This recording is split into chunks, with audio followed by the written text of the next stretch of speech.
Good morning, everybody. Last night, on my orders, America's armed forces began strikes against ISIL targets in Syria. Today, the American people give thanks for the extraordinary service of our men and women in uniform, including the pilots who flew these missions with the courage and professionalism that we've come to expect from the finest military that the world's ever known. Earlier this month, I outlined for the American people our strategy to confront the threat posed by the terrorist group known as ISIL. I made clear that as part of this campaign, the United States would take action against targets in both Iraq and Syria, so that these terrorists can't find safe haven anywhere.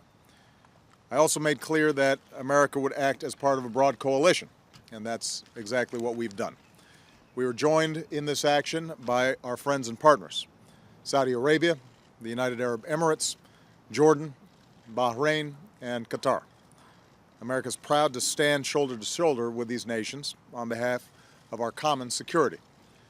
The strength of this coalition makes it clear to the world that this is not America's fight alone.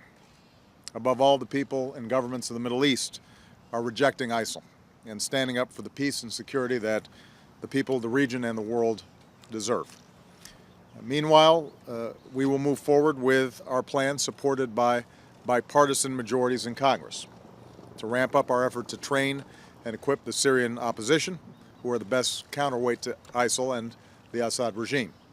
And more broadly, over 40 nations have offered to help in this comprehensive effort to confront this terrorist threat, to take out terrorist targets, to train and equip Iraqi and Syrian opposition fighters who are going up against ISIL on the ground, to cut off ISIL's financing, to counter its hateful ideology, and to stop the flow of fighters into and out of the region. Last night, we also took strikes to disrupt plotting against the United States and our allies by seasoned al-Qaeda operatives in Syria who are known as the Khorasan Group. And once again, it must be clear to anyone who would plot against America and try to do Americans harm that we will not tolerate safe havens for terrorists who threaten our people. I've spoken to leaders in Congress, and I'm pleased that there is bipartisan support for the actions that we're taking.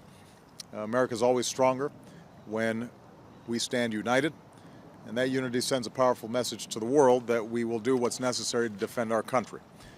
Over the next several days, I will have the opportunity to meet with Prime Minister Abadi of Iraq and with friends and allies at the United Nations to continue to building support for the coalition that is confronting this serious threat to our peace and security. The overall effort will take time. There will be challenges ahead, but we're going to do what's necessary to take the fight to this terrorist group, for the security of the country and the region, and for the entire world. Thanks. God bless our troops. God bless America.